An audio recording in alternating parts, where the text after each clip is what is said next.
Hello everyone, welcome again. आज के lecture में हम डिस्कस करेंगे सेमी एम्पिरिकल मास फॉर्मूला। हम प्रीवियस 2 लेक्चर से न्यूक्लियर फिजिक्स के इम्पोर्टेंट टॉपिक को डिस्कस कर रहे हैं। लास्ट टॉपिक जो मैंने बताया था कि इम्पोर्टेंट है वो है सेमी एम्पिरिकल मास फॉर्मूला। आज के लेक्चर में हम इसका फॉर्मूला देखेंगे, कहाँ से टर्म आई है वो देखेंगे और क्या इसकी एप्लीकेशन है, मोस्ट इम्पोर्टेंट एप्लीकेशन जिससे न्यूमेरिकल प्रॉब्लम आती है CSIR नेट में, वो हम डिस्कस करेंगे। तो देखिए, जो सेमी एम्पिरिकल मास फॉर्मूला है वो आप ये कह सकते हैं कि लिक्विड ड्रॉप मॉडल का जो फॉर्मूला था उसको मॉडिफाई किया गया है। लिक्विड ड्रॉप मॉडल फॉर्मूला में फर्स्ट 3 टर्म्स आती हैं, उसके बाद में उसमें करेक्शन ऐड की गई है लास्ट 2 टर्म्स, और इस पूरी इक्वेशन को, equation for binding energy of any nuclei, उसको हम कहते हैं SEMF, सेमी एम्पिरिकल मास फॉर्मूला। ठीक है, आप देखते हैं कि इसमें ये टर्म्स क्या बताती हैं। यहाँ पे आप देखेंगे कि कुछ टर्म्स में पॉजिटिव साइन है, कुछ टर्म्स में क्या है, नेगेटिव साइन है। पॉजिटिव साइन का मतलब है कि ऐसी टर्म्स जिनमें पॉजिटिव साइन है वो बाइंडिंग एनर्जी को क्या कर रही है, इंक्रीज कर रही है।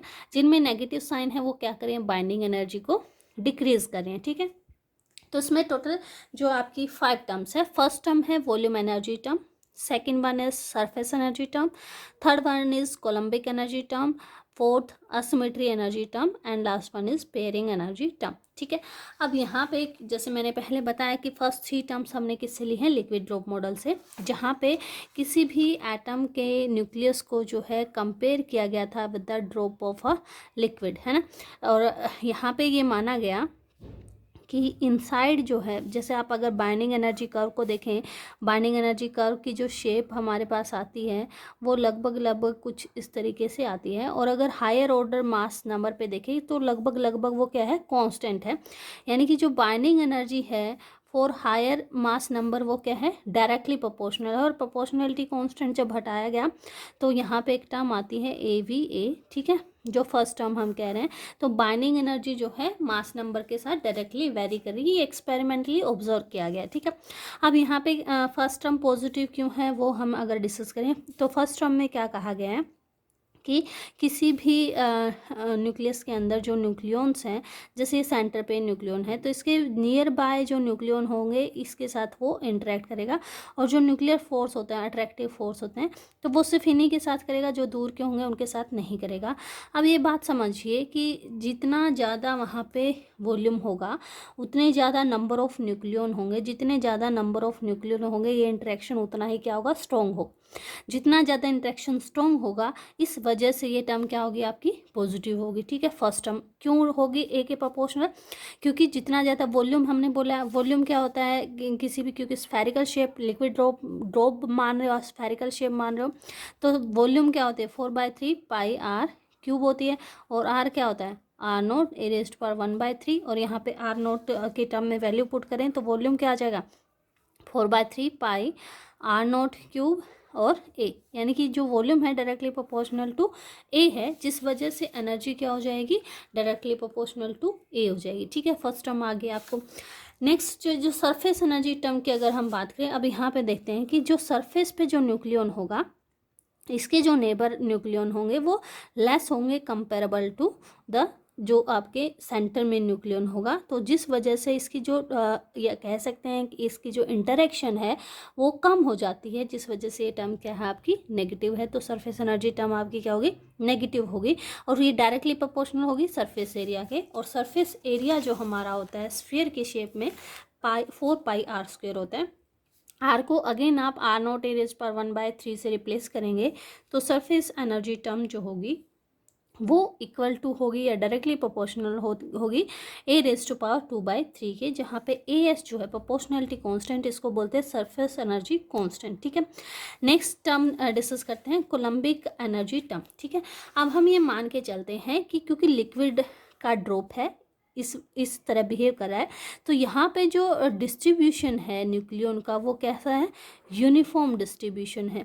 यूनिफॉर्म डिस्ट्रीब्यूशन में जब आप इलेक्ट्रोस्टैट में पढ़ते हैं कि एक स्फेरिकल यूनिफॉर्म चार्ज डिस्ट्रीब्यूशन को असेंबल करने के लिए कितनी पोटेंशियल एनर्जी की ज़रूरत है, तो वहाँ पे जो ये फॉर्मूला आता है पोटेंशियल एनर्जी का वो आता है का 3/5 1/4 pi epsilon not q square over r, इसके इक्वल आता है। और क्यू यहाँ पे क्या है, चार्ज। अब यहाँ पे हमने चार्ज को रिप्लेस कर दिया Z E into Z minus one E से, और बाकी फॉर्मूला सेम है। तो ये किससे, कहाँ से आया है, इलेक्ट्रोस्टैट से लिया गया है, जहाँ पे आपने किसी यूनिफॉर्म चार्ज डिस्ट्रीब्यूशन के सिस्टम को असेंबल करने के लिए जितनी पोटेंशियल एनर्जी की नीड है वो आपने यहाँ पे लिखी है, ठीक है। तो कोलम्बिक एनर्जी हमारी ये आ गई। अब यहाँ पे अगेन आर आ गया, आर को R nought A raise to power 1/3 से रिप्लेस करेंगे, तो यहाँ पे प्रोपोर्शनैलिटी में ए रेज़ टू पावर क्या आ जाएगी, 1/3, ठीक है। तो ये आ जाएगी आपकी correction due to coulombic energy, ठीक है। नेक्स्ट टर्म बोलते हैं एसिमेट्रिक टर्म, ठीक है। इसमें क्या होता है कि अगर आपके number of proton and number of neutron equal है तो ऐसा जो आपका न्यूक्लियस होगा वो सिमेट्रिक होगा, अगर वो इक्वल नहीं है वो एसिमेट्रिक होगा। और सिमेट्री से अगर डिपार्चर बोलें या फिर सिमेट्री से जितना ज़्यादा एक लिमिट के बाद जितना ज़्यादा ये एसिमेट्री बढ़ती जाती है, जो स्टेबिलिटी है न्यूक्लियन की वो न्यूक्लियस की आपकी क्या होती जाती है, कम होती जाती है।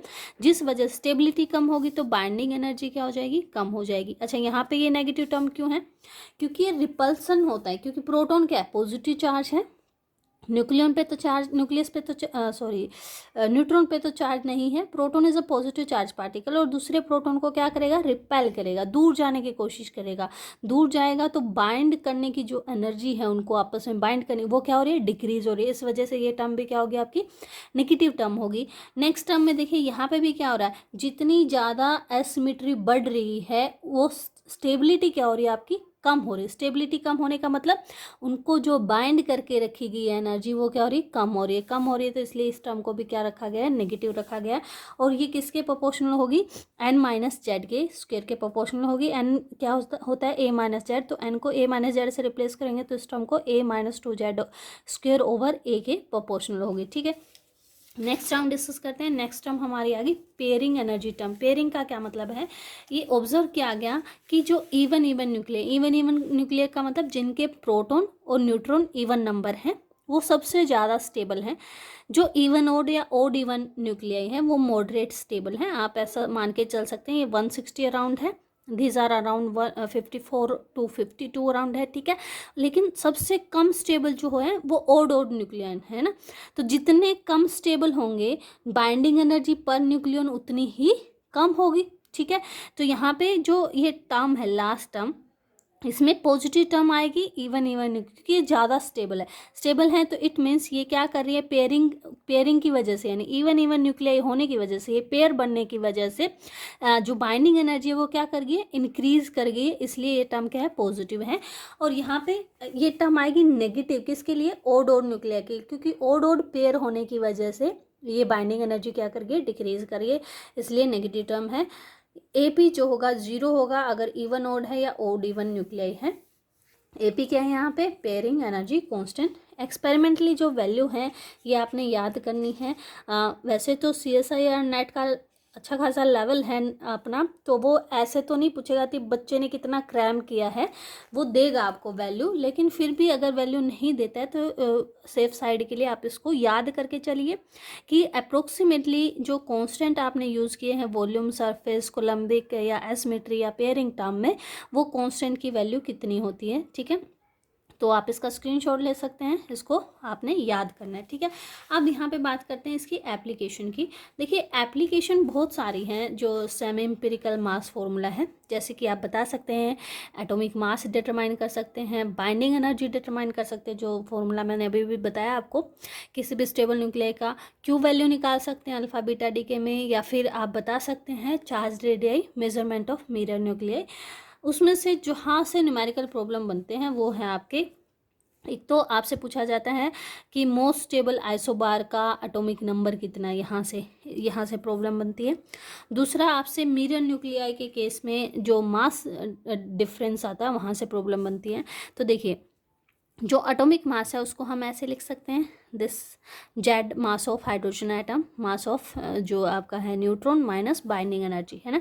ये पूरी इक्वेशन किसकी है, बाइंडिंग एनर्जी की, माइनस बाइंडिंग एनर्जी। तो ये आ गया आपका एटॉमिक मास, ठीक है। अब इस एटॉमिक मास को आपने एक इक्वेशन की फॉर्म में लिख लिया, जो कि क्या है, alpha A plus beta Z plus gamma Z square plus minus delta, ठीक है। यहाँ पे अल्फ़ा की वैल्यू, बीटा की वैल्यू, डेल्टा की वैल्यू मैंने नीचे लिखी हुई है। जैसे डेल्टा क्या है, AP over A raised power 3/4, alpha is MN minus आपका हो गया AV, this term is AV, AS over A raised power 1/3 plus AA, beta is MH minus MN, gamma is 4AA over A plus AC over A 1/3। ठीक है, इतना याद करने की ज़रूरत नहीं है आपको आगे, क्योंकि इसी को हम सिंप्लीफाई करके याद कर लेंगे डायरेक्ट एक फॉर्मूला, तो उससे काम हो जाएगा। ठीक है, अब आपने निकाला मोस्ट स्टेबल आइसोबार का एटॉमिक नंबर, तो उस केस में आपका जो मास है वो क्या होगा विद रिस्पेक्ट टू जेड, अगर वेरी करें तो मोस्ट स्टेबल के लिए ये जो डिफ्रेंशिएशन है, फर्स्ट डिफ्रेंशिएशन वो 0 हो जाएगा।